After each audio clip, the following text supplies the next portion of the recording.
India is a vast land, a mosaic of many cultures and traditions. This diversity is reflected in its approach to education. For centuries, our nation has been a crucible of learning, where ancient wisdom and modern knowledge have both found a home. The ways in which our children learn are as varied as the languages they speak or the festivals they celebrate. We cannot think of education in India as a single, uniform system. Instead, it is a rich tapestry woven from different threads, each with its own color and purpose. Understanding these different threads helps us appreciate the full picture of how knowledge is passed down and created in our country. From the quiet ashrams of old to the bustling classrooms of today, the journey of a student has taken many forms. Each form has its own special value. Some methods are very old, passed down through countless generations. They carry the weight of our history and the depth of our philosophical traditions. Other methods are more recent, born from the need to connect with the modern world and its scientific advancements. And now, new ways of learning are emerging, using technology to bring education to every corner of our land. These are not competing paths, but different roads leading to the same destination, the enlightenment of the mind and the development of the individual. This essay will explore three main streams of learning that flow through the Indian landscape. First, we will look at Oriental learning, the ancient river from which so much of our culture springs. This is the traditional method, deeply rooted in our spiritual and philosophical heritage. Then we will examine conventional learning, the structured system that most children experience in modern schools today. This system provides a framework for organized knowledge and assessment. Finally, we will turn our attention to non-conventional learning, which represents the innovative and flexible future of education, adapting to the changing needs of our society. By looking at each of these systems, we can see how they serve different purposes and cater to different needs. Oriental learning preserves our ancient wisdom. Conventional learning equips students for the modern professional world. Non-conventional learning offers flexibility and opens up new possibilities for everyone, regardless of their circumstances. Each has a vital role to play in shaping the minds of our youth. Together, they form a comprehensive educational environment that honors our past, engages with our present, and prepares us for the future. True education must draw from all these streams to be complete. Oriental learning is the oldest form of education in India. Its roots go deep into the soil of our ancient traditions and scriptures. This system is not just about gaining information, it is about shaping one's character and understanding one's place in the universe. The learning process is deeply personal, based on the relationship between a guru, the teacher, and a shishya, the student. The guru does not merely teach subjects but guides the student on a path of self-discovery and spiritual growth. This form of education values wisdom over mere knowledge and discipline over simple instruction. It is a holistic approach that seeks to develop the mind, body, and spirit in harmony. The methods used in Oriental learning are very different from modern schooling. Knowledge is often passed down orally through chanting, recitation, and storytelling. Students memorize sacred texts like the Vedas and Upanishads, not just for their content, but for the spiritual power of their sound and rhythm. For example, in a traditional Sanskrit pathshala, students spend years mastering the intricate grammar and pronunciation of the language. In madrasas, students dedicate themselves to the study of the Quran and Islamic jurisprudence. The focus is on deep, immersive study of a particular tradition, ensuring that its wisdom is preserved and passed on with great reverence and accuracy. This system is not concerned with examinations or certificates in the modern sense. The true test of learning is the student's conduct, their understanding, and their ability to live according to the principles they have been taught. The goal is not to get a job, but to achieve moksha or spiritual liberation, and to live a life of dharma or righteousness. The environment itself is part of the education. Learning often takes place in ashrams or monasteries, simple settings close to nature. This separation from worldly distractions is believed to help the student focus completely on their inner development and their studies. Although it may seem ancient, Oriental learning continues to be important in India today. It is the guardian of our cultural and spiritual identity.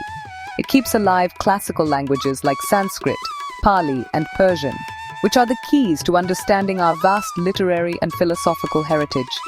These institutions ensure that the profound wisdom of our ancestors is not lost in the rush of the modern world. They provide a space for a kind of learning that nourishes the soul, reminding us that education is not just about what we know, but about who we become. Conventional learning is the formal system of education that most of us are familiar with. It is the modern structure of schools and colleges that was established across the country to provide a standardized education to a large number of students.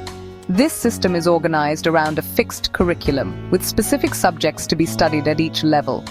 Knowledge is delivered through textbooks, classroom lectures, and laboratory experiments.